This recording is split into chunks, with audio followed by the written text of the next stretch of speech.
Bonjour à tous, j'espère que vous vous portez bien. Je m'appelle Chunyi Ali et je suis consultante indépendante dans les affaires franco-chinoises. Je suis née dans un petit village au sud de la Chine et je vis en France depuis plus de 17 ans.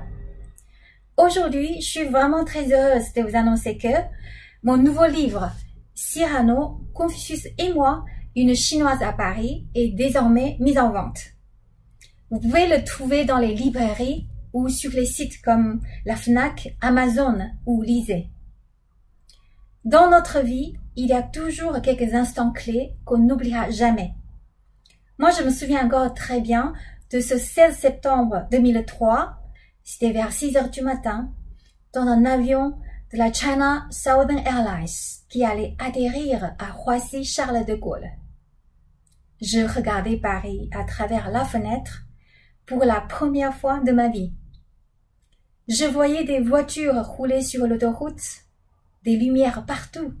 Je me suis dit, waouh, c'est donc la ville lumière. Qu'est-ce qu'elle est belle!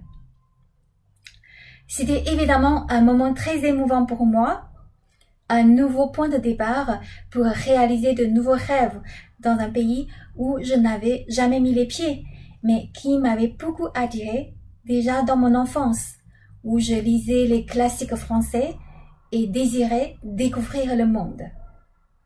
J'ai également pensé aux 2 ans d'efforts que j'avais fait à Pékin pour venir en France et y poursuivre mes études après mon diplôme universitaire. J'ai pensé aussi à mes parents qui avaient travaillé très dur pour financer mes études et celles de ma sœur quand j'étais plus jeune.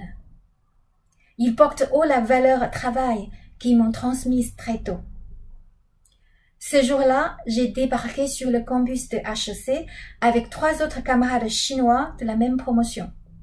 Tout était si nouveau pour moi, je regardais tout avec curiosité.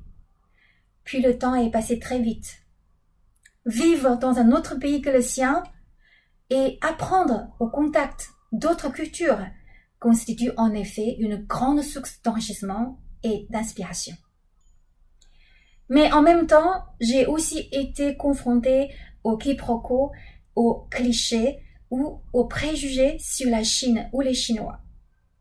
En 2006, je les ai connus dans ma première histoire d'amour en France, qui m'a donné l'idée d'écrire ce livre.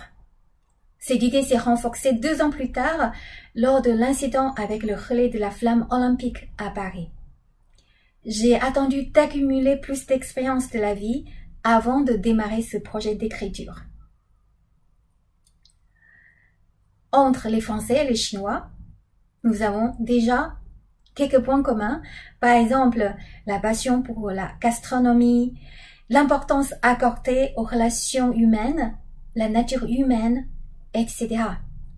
Mais ce qui me semble vraiment difficile à gérer, c'est que certaines valeurs sont très différentes, voire contradictoires entre nos 2 mondes. Une chose positive en Chine peut être mal perçue en France, et vice-versa. Par exemple, si en Chine on attend plutôt que son chef donne des directives, en France, le chef attend plutôt que ses collaborateurs prennent des initiatives. Et je pense aussi à une anecdote racontée par un ami chinois. Il travaille dans la filiale chinoise d'un grand groupe français et il est venu un jour en France pour un voyage d'affaires. Lors de la pause café après le déjeuner, le chef de son équipe a voulu porter le plateau couvert de tasses. Il s'est précipité pour le porter à sa place. Ses collègues français étaient presque choqués par la scène et lui ont demandé « Pourquoi as-tu porté le plateau pour le chef ?» Mon ami était choqué aussi, car son geste lui paraissait très naturel. En Chine, on ne laisse pas le chef porter le café pour son équipe. C'est le contraire. Puis entre nos 2 pays, les interprétations du romantisme sont aussi différentes. La façon de commencer, de construire, puis de terminer une relation n'est pas la même non plus. Par exemple, dans une relation, on doit s'engager beaucoup plus tôt en Chine qu'en France et éviter de prendre à la légère les relations homme-femme. Même la définition de la fidélité n'est pas complètement identique. En France, certains peuvent se considérer comme toujours fidèles, donc ils n'ont pas divorcé, ce que les Chinois auraient du mal à comprendre. Et d'ailleurs, le site Guliden, dédié aux aventures extra-conjugales, ne pourrait jamais exister en Chine. Si vous souhaitez en connaître davantage, je vous invite à lire mon livre. Tout ce que vous lirez dans ce livre est basé sur une vraie histoire, la mienne. J'espère pouvoir partager avec vous mon regard chinois sur les Français et faciliter la compréhension mutuelle entre nos deux mondes. Bien sûr, l'expérience de ma vie ne peut pas représenter le point de vue de tous les Chinois expatriés.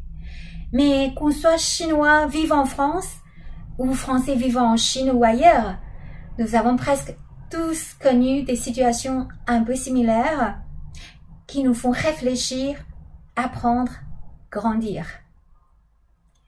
Je serais ravie d'avoir votre retour sur le contenu de mon livre. Et j'attends aussi d'entendre vos témoignages et vos propres expériences.